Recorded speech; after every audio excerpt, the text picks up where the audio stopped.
대통령에 대한 그 1심 선고가 있었죠. 그래서 이 1심 선고 관련해서 먼저 좀 짚어보려고 합니다. 여러 가지 쟁점들에 대해서 일단은 결론부터 말씀드리면은 무기징역 선고가 있었죠. 그러니까 내란죄 성립을 직위원재판부에서 인정을 했고, 다만 내란죄에서는 가장 수위가 낮은 형량에 해당하는 무기징역에 대해서 선고를 했습니다.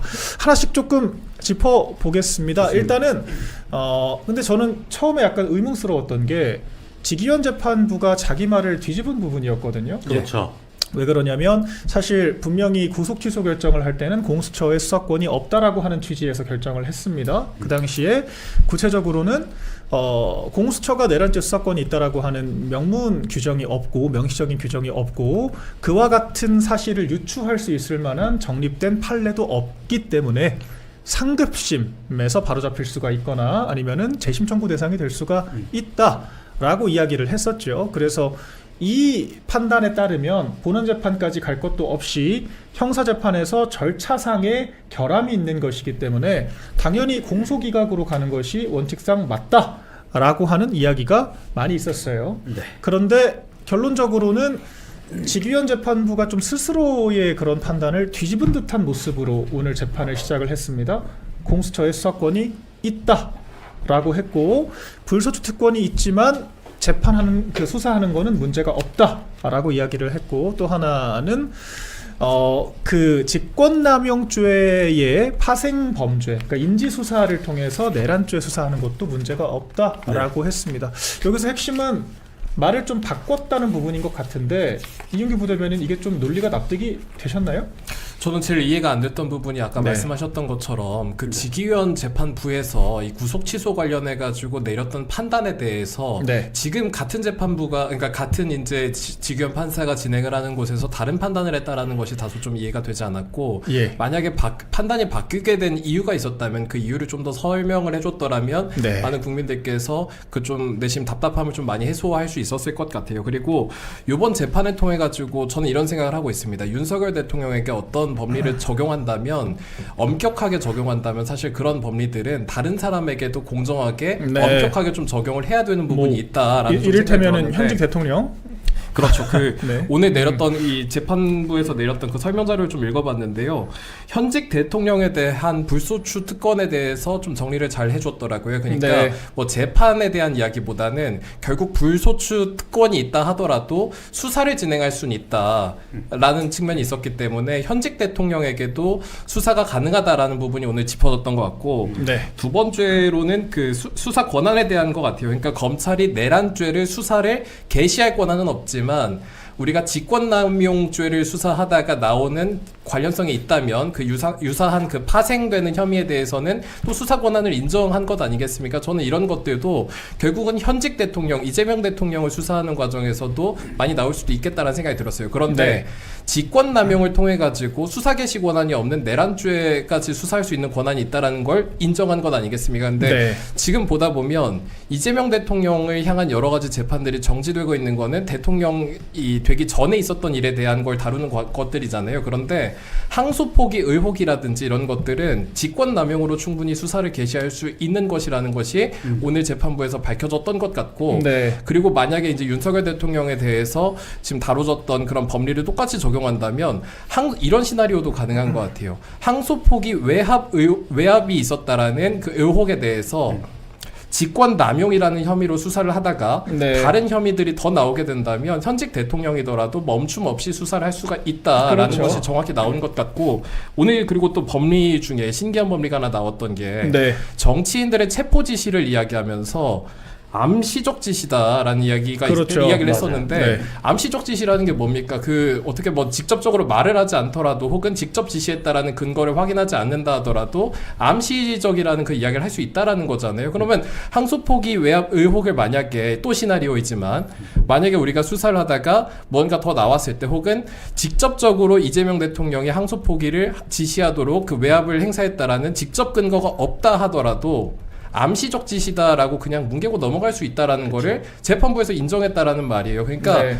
사실 이재명 대통령한테 유독 엄격한 범위를 적용할 필요는 없겠지만 윤석열 전 대통령한테 지금 행사했던 그런 적용했던 엄격한 법리들은 현직 대통령이더라도 그 배제 없이 적용해야 되는 것 아니겠습니까? 저는 그래서 오늘 재판 결과가 다소 좀 의미가 있었던 것 같습니다.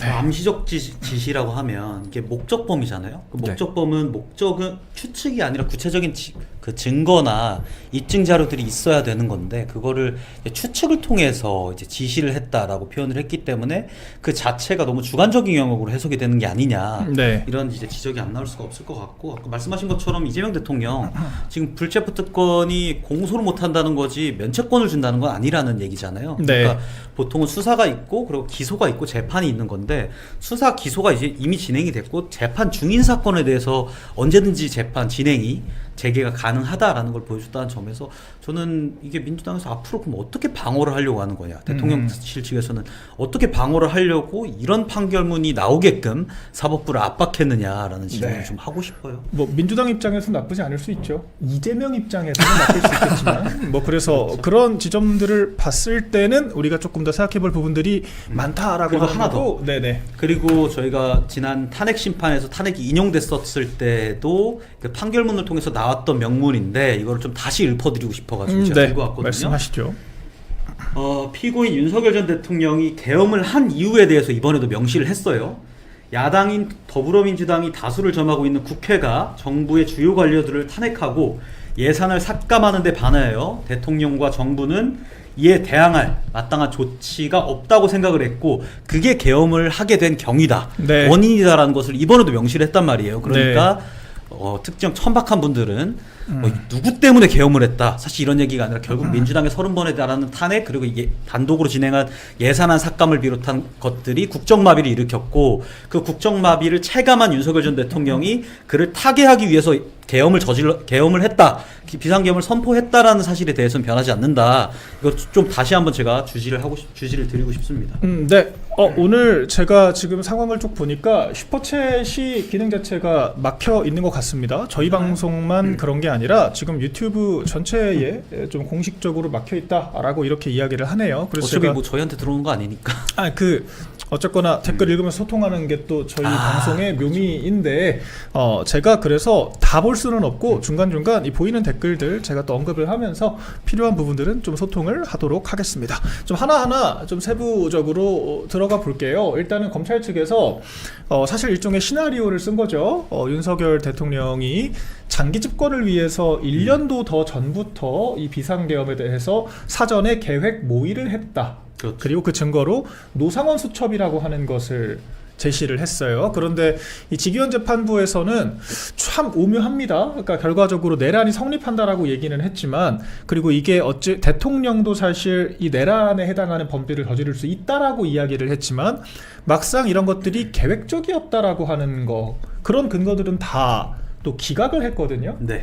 그러니까 여기서 약간 좀 저는 의문스러웠던 것이 또 하나 이게 내란죄 구성 요건이 두 가지가 있지 않습니까? 어떤 헌법기관에 대한 권능 마비라고 하는 그렇죠. 의도성 그리고 그 의도를 달성하기 위해서 폭동이라고 하는 수단이 동원되어야 한다라고 하는 이 두 가지가 그렇죠. 성립이 되는 거잖아요. 근데 일단은 권능 마비를 목적으로 했다라고 이야기를 하면서도 사전에 준비된 계획은 아니었다. 인과성 측면에서 민주당의 어떤 입법 폭거 등이 선행되는 상황들에 대해서 저는 암시적으로 재판부 표현대로 인정을 했다라고 생각을 하거든요. 또 둘째, 폭동이 동원됐다라고 얘기를 했으니까 사실 유죄 인정을 한 건데 막상 이 어떤 군사들이 국회 들어가는 과정에서 군인들이 들어가는 과정에서 폭력을 최소화하려고 노력했다 라고 하는 이야기가 또 등장을 네. 합니다. 결과적으로 폭동 없는 내란이라고 하는 굉장히 미묘한 논조가 탄생을 하게 된 건데 이건 왜 그렇다고 보시나요? 저는 직위원, 그러니까 이게 사실 이름을 좀 이렇게 발음하기가 좀 어려운 이름인데 그 직위원 재판부에서 내렸던 판단들은 자기가 주장했던 논리들을 다소 부정하는 것들이 굉장히 많았던 것 같아요. 아까 박민영 대변인께서 지적해 주셨던 것처럼 구속 취소를 판단했을 때는 수사권에 대한 인정을 조금 더 좁게 했다가 이번엔 또 굉장히 넓게 하는 등 아니면은 동일한 그 이야기를 하면서 앞뒤가 좀 다른 말들을 하는 걸 보면 사실 어떤 좀 정확한 판단보다는 좀 여론의 압력이라든지 아니면 민주당에서 지금 내란 전담 재판부를 추진하는 과정에서도 재판부에 압력을 넣었던 거잖아요. 그래서 그런 정치적 상황들이 좀 반영돼서 어떤 판단을 하는 데 있어가지고 결과를 선정하는 데 있어서 압력을 좀 받았던 것 아닌가라는 좀 의심이 들었습니다. 오히려 그러니까 이 논리가 상당히 엉성한 부분이 조금 정치적으로 압력을 받았을 수 있다. 뭐 이제 이런 말씀이신데 실제로 말이 그 초기 구속 취소 결정에서부터 달라진 게 설명이 지금 잘 안 되는 부분들이 있죠. 있잖아요. 그리고 사실 오늘 결정도 대부분의 어떤 검찰의 주장에 대해서 그러니까 내란을 확정적으로 단정할 수 있을 만한 검찰의 그런 주장들에 대해서는 다 기각을 하면서도 결과적으로 유죄 인정은 했다라고 하는 거죠. 이건 또 어떻게 봐야겠습니까? 그러니까 일단은 저는 폭동에 대해서 좀 말씀드리고 싶은 게 이게 좀 이해가 안 돼서. 그러니까 뭐 유리창 하나 깨졌다. 그렇죠. 근데 이제 뭐 인명 피해나 이런 것들은 전혀 없었다는 그런 거죠. 것들이 무기를 소지하지 않았고 동반돼야 되고 기본적으로 지속성이 있어야 된다고 판단을 하는데 2시간 반 만에 계엄은 해제가 됐고 그렇죠. 그 지속성이 전혀 없는 상황에서 국회로 진출했다는 것만으로 이것을 폭동으로 규정할 수 있느냐에 대해서 국민들이 전혀 이해할 수 없는 판결이 나왔다고 생각을 하고 국정문란을 하고 폭동을 했다고 하면 국회의 기능을 사실상 무력화했어야 된다라고 재판부가 결론을 내렸는데 지금 보면 민주당 의원들만 봐도 160명이 표결에 참여를 했어요. 그렇죠. 국회의 기능은 의결, 표결 그리고 입법 아닙니까? 그러니까 입법을 통한 입법을 위한 의결이 되겠죠. 그런데 지금 의결을 했잖아요, 다. 표결에 다 참여를 했는데 어떻게 해서 국회의 기능이 마비됐는지에 대한 어떤 인과관계를 전혀 재판부가 설명을 못 하고 있다. 좀 미리 드리고 싶어요. 그래서 허술했다고 표현을 또 했어요. 허술했고 실패했다. 그렇게 해서 또 감형 사유라고 이야기를 했거든요. 근데 그러면 사실 이게 폭력을 행사할 만한 의도가 없었다라고 재판부는 또 하나 본 거고 그리고 실제로 그런 계엄이 허술하게 진행되는 과정에서 윤 대통령 일관되게 얘기했던 거를 인정을 한 거예요. 그러니까 뭐라고 했냐. 윤 대통령 변호인단 측에서는 대국민 호소용 계엄이었기 때문에 애초에 성공시킬 의도가 없었다. 그러니까 계엄 상황을 지속할 의도가 없었다라고 이야기를 했고 처음부터 그랬죠. 재판부는 아이러니하게도 그런 부분들에 대해서 사실상 이 피고 측에 손을 들어준 것 같거든요. 제가 봤을 때. 그러면서 또 유죄를 줬다는 말이에요. 그러니까 이런 부분이 좀 의문스럽다는 거죠. 조금 깊게 들어가 보자면요. 그리고 국회 권능마비라고 하는 것을 다룰 때 가장 중요한 것은 정치인 체포지시 그 영역이었던 것 같아요. 그런데 이 정치인 체포지시 관련해 가지고 구체적 근거가 없는 상황이다 보니까 암시적지시라는 아마 개념이 등장한 것 같은데 이 핵심 개념에 대해서 제대로 짚지 못한 상태에서 직접적인 증거를 못 찾은 거죠? 사실? 맞습니다. 암시적지시라는 게 만약에 직접 근거가 있었더라면 그걸 명시했을 텐데 암시적지시라면은 직접 근거를 잡지 못했다라는 거잖아요. 그런 상황에서 이걸 유죄라고 그렇게 섣불리 단정할 수 있었던 것인가? 그러니까 국회 권능을 마비할 것이라는 것을 섣불리 단정할 수 있었던 것인가에 대한 지적을 좀 할 수밖에 없고 그리고 계속해서 드는 생각이 본인이 본인을 좀 부정하고 있는 것이 그에 따른 설명에 마땅히 되지 않는 것이 여론이라든지 아니면 민주당에서 추진했던 내란 전담 재판부에 대한 압력을 충분히 많이 받았던 것 같습니다. 사실 재판 이야기 길게 할 필요가 없을 것 같아요. 사실 제가 좀 내용을 짚어보긴 했지만 예측 가능한 결과였다고 저는 생각합니다. 사실 이미 사법부라고 하는 게 온전히 독립되어 있는 상태에서 우리가 그 판결의 공정성과 어떤 신뢰를 가질 수가 있는 건데 지금 민주당에 의해서 완벽하게 좌지우지된다라고 하는 신호가 너무 여러 차례 관측이 됐잖아요. 심지어 지금 헌법재판소는 대놓고 4심제에 문제 없다라고 정치를 하고 있지 않습니까? 사실 민주당은 대법원에서 판결이 나왔는데도 그 판결을 인정하지 않고 대법원장 탄핵하겠다라고까지 이야기를 하고 있고 실제로 그런 사건들 전후로 해서 판결의 결과가 달라지고 심지어 이제 항소폭이라고 하는 이 초유의 의사결정을 검찰이 연달아 하게 되는 이런 상황이 펼쳐지는 국면이기 때문에 사실 우리가 재판의 어떤 디테일한 부분에 대해서 왈가왈부하는 것 자체가 저는 의미가 있는지도 잘 모르겠어요. 그리고 사실. 사실상 이게 1심이잖아요. 1심은 사실 판단을 하는 재판이고 네. 그리고 법리적 해석까지 들어가게 되면 재심까지 가고 그다음 마지막 이제 3심 때는 법리적 해석만을 가지고 네. 법리적 영역만을 가지고 이제 다투게 되는 거잖아요. 그래서 우리가 끝까지 가봐야 되는 내용이고 오늘 네. 말씀하셨던 것처럼 아까 뭐 암시적 뭐 지시라고 하셨는데 그렇죠. 결국에는 해석이 궁예질 가지고 지금 지기현 뭐 판사가 관심법으로 예. 관심법으로 유죄를 때린 거나 마찬가지거든요. 그러니까 이것에 대해서 저희가 앞으로 다음 재판부터 또 다룰 수 있는 문제이기 네. 때문에 오늘의 어떤 결과에 대해서 너무 우리가 비관을 하거나 뭐 분열을 하거나 할 필요는 없을 것 그래서 같다. 뭐,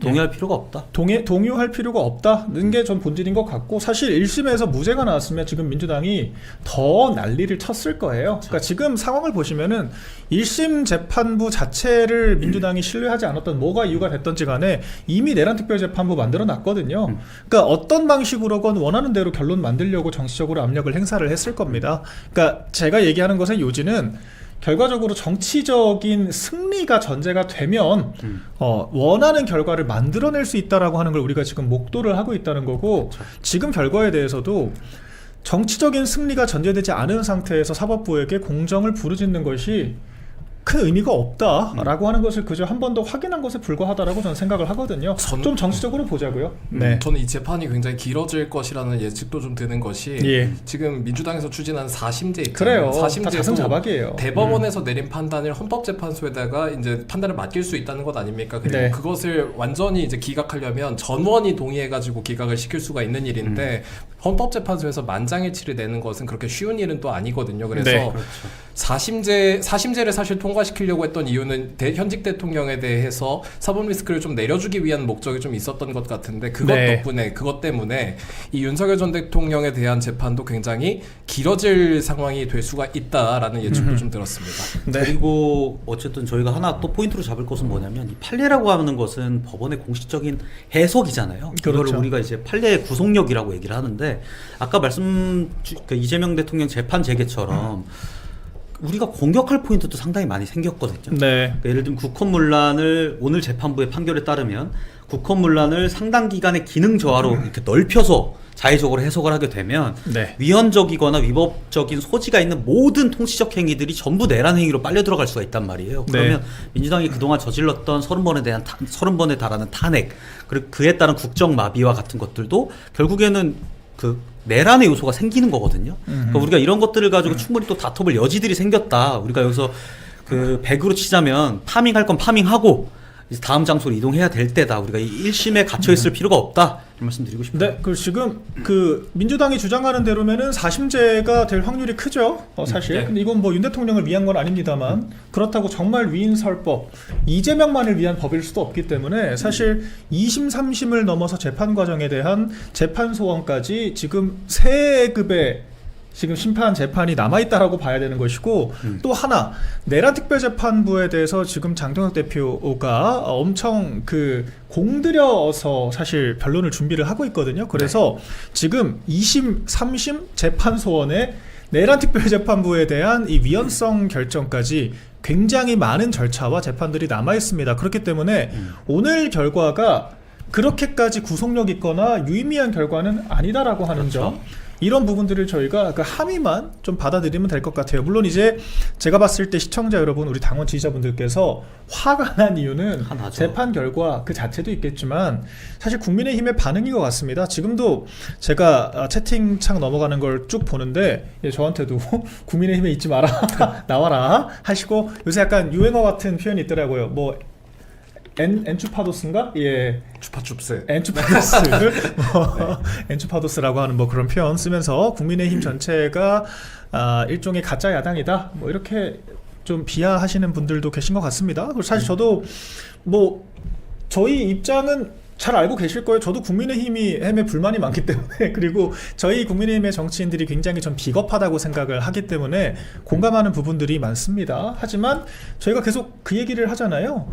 사실 이 어떤 현 제도권 내에서 펼쳐지는 상황들을 봤을 때 선거로 증명하는 것 말고는 아무런 대안이 없다라고 하는 거를 저는 매일 목도하고 있다고 생각을 하거든요. 그렇죠. 그리고 우리가 사실 미국을 보더라도 트럼프 대통령이 결과적으로 마가 세력들을 등에 업고 선거에서 승리를 했고 재집권을 했기 때문에 지금의 트럼프가 있는 것이고, 사실 다카이치 총리도 극우 소리 듣다가 총선 압승하니까 이제는 일본의 뭐 영웅이 됐잖아요. 예. 그러니까 이런 과정들, 그리고 이제 이재명이라고 하는 사람도 그 사법 리스크 가지고 얼마나 힐난을 받았습니까? 집권하면 그냥 대통령 되는 거거든요. 그러니까 결과적으로 핵심은 선거에 있다는 거죠. 맞아요. 그래서 저는 점점 더 그런 결론에 가까워지는 것 같고, 국민의힘이라고 하는 정당, 우리가 인정하고 갈 수밖에 없는 부분은 우리나라 양당제라고 하는 거거든요. 결과적으로 51대 49 싸움으로 가기 때문에 굉장히 어려운 싸움을 하고 있지만, 역설적으로 우리가 현재 이 힘의 구력, 민주당 중심의 어떤 지금 정치 지형이 형성된 상황에서 우리가 미시적인 것들에 집착하는 것보다는, 맞아요. 집중하는 것보다는 선거 승리라고 하는 대승적인 방향으로 나가는 게 옳다라고 저는 생각을 합니다. 그렇기 때문에 인내심을 가지고 지금 당에 맞아요. 계속 머물러 있는 거죠. 그리고 사실. 오늘 뭔가 이렇게 세상이 무너졌다, 사실 이렇게 또 볼 수가 없는 것이, 네. 어쨌든 2심 3심 있고 헌법재판소 판결까지 또 가야 되고 위헌성까지 다퉈야 되고, 그리고 과거에 저희가 대통령들 보면요, 전두환 대통령 사형 선고 받았는데 2년 만에 사면됐어요. 네. 노태우, 김대중 다 2년 만에 사면됐고, 이명박 전 대통령 같은 경우에도 2018년에 징역 17년 받아서 네. 2022년에 4년 만에 특별 사면됐고요. 박근혜 전 대통령님도 4년 9개월 수감하시고 2021년에 특별 사면됐거든요. 네. 저희가 선거에서 승리하는 방법을 강구를 해서 구체적으로 결과물을 얻었을 때, 그렇죠. 그 어떤 대통령, 그 어떤 뭐 혐의라든지 아니면 뭐 이런 정말 억지 수사로 인한 구속이라고 하더라도, 네. 수감이라고 하더라도 상황은 바꿀 수 있다, 얼마든지라는 사례들을 과거에 이 5명의 대통령이 보여줬다, 저는 이렇게 생각합니다. 저는 근데 엔추파도스가 그 가짜 야당 세력이라는 말이잖아요. 엔추파도스가 맞죠, 표현이? 아마 그런 겁니다. 근데 네. 저는 사실 그 단어에 대해서 이번에 그 이야기가 많이 올라오면서 처음 알게 됐던 단어였는데, 네. 그 얘기를 들어보니까 이제 여당과, 그러니까 상대 세력이랑 겉으로는 싸우면서 뒤로는 야합을 하는, 미실로는 야합해가지고 그러니까 가짜 야당 세력이다, 이런 말인 것 같아요. 근데 저는 우리 국민의힘의 엔추파도스라는 생각은 안 해봤는데, 네. 그 둘은 있는 것 같아요. 그러니까 어떤 경우가 있냐면, 민주당과는 열심히 싸운 척하면서 민주당이 내는 특검과 탄핵에는 동의한 사람들이 있다면, 네. 그건 가짜 야당 세력에 보일 수도 있을 것 같습니다. 민주당에 그런데 연대하는. 이건 네. 좀 의심이 되는 사례고, 네. 좀 더 강한 확신적 사례가 있다면 선거 보이콧하자라는 주장에 대해서는 그것은 가짜 야당으로 보일 수가 있을 것 민주당 같습니다. 도와주는 것밖에 안 되죠. 맞습니다. 결과적으로. 그러니까 사실 단적으로 그 엔추파도스가 뭐 이제 상대 정당에게 사실상 도우미 역할을 하는 사람이라는 뭐 데피니션으로 간다고 하면은 뭐 대표적으로 한동훈이죠. 예. 그 민주당이 특검 통과시킬 수 있게 가장 적극적으로 도우미 역할을 했던 게 한동훈 세력 아니겠습니까? 그래서 그런 비난은 저는 100% 공감합니다. 그런데 거기서 한 발 더 나가서 이제 어떤 그 사실 수권 능력이 있는 지금 정당은 현실적으로 국민의힘밖에 없는데, 네. 보수 진영에서 전체를 매도하는 방향은 사실 대안이 될 수가 없다. 이게 맞아요. 본질인 것 같아요. 그러니까 네. 저는 그 지방선거 보이콧 얘기하시니까, 예. 전 전환기 교수님도 그 애국의 마음이라든지 그 취지 자체는 저희가 이해를 합니다만, 그 네. 선거 보이콧 해가지고 누가 웃겠습니까? 웃을 사람들 한정이 돼 있거든요. 우리 특정이 되거든요. 저는 그건 아니라고 생각을 합니다. 명확하게 좀 말씀드리고 싶어요. 네, 그래서 오늘 뭐 사실 준비한 주제는 아니지만 저희 좀 소통하면서 이야기를 계속 해보죠.